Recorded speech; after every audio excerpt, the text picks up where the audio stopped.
Projek PEN Borneo yang bernilai 877 juta ringgit yang dinikmati penduduk daerah Kindabatangan, sektor peladangan juga antara yang menyumbang terhadap pembangunan sosioekonomi di daerah Kindabatangan ini. Jadi bersama-sama saya ketika ini Pengurus Besar Pertubuhan Peladang Kawasan Kindabatangan, Puan Nur Hasliza Haji Omong. Assalamualaikum Puan.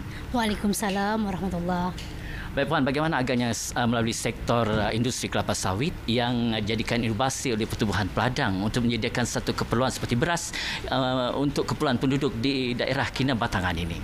Okey, pada masa kini kita memang melaksanakan pemasaran sawit di mana di pihak peladang menyediakan pusat timbang untuk masyarakat menghantar buah-buah sawit, dan pada masa ini juga kita telah melaksanakan satu inovasi baru, iaitu beras peladang itu sendiri, dan kita telah melaksanakan program beras peladang ini dan kita cuba pasarkan untuk daerah Kindabatangan itu sendiri. Ya. Dari segi pengeluarannya mungkin Puan untuk memenuhi, mencukupi keperluan penduduk di kawasan ini bagaimana? Okey, pada awalnya pemasaran beras peladang ini kita cuma boleh membekal sebanyak 8 tan untuk sebulan. Tapi selepas program jualan keluarga Malaysia diperkenalkan pada Ogos yang lepas, kita menerima impak yang sangat besar kepada masyarakat Kindabatangan itu sendiri, di mana selepas program dilaksanakan, peningkatan pemasaran beras meningkat sebanyak 40 tan.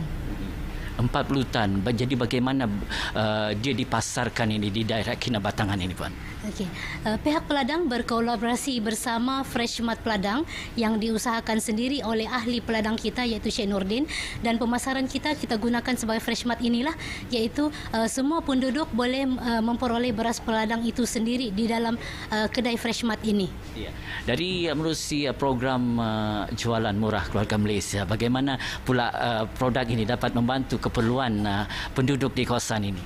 Okey, beras peladang itu sendiri kita cuba naikkan namanya kerana dengan beras peladang itu sendiri memberi satu kesan yang baik kepada masyarakat setempat dengan harga yang kita pasarkan juga sangat berbaloi, iaitu dengan ada pengurangan sehingga 20% harga.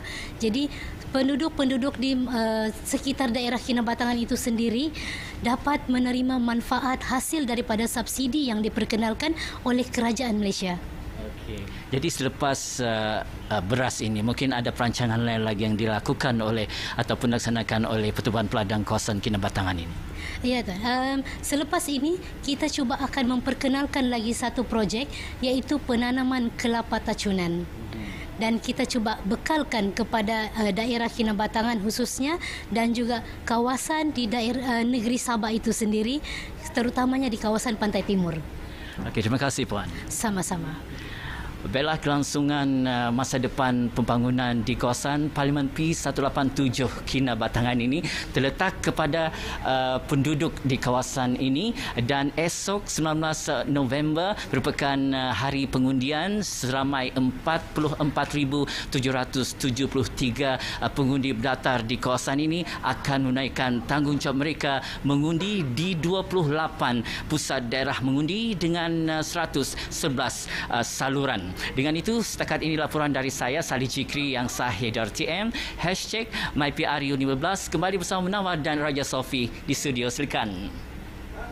Terima kasih sahabat pelapor kita Salih Jikri di P187.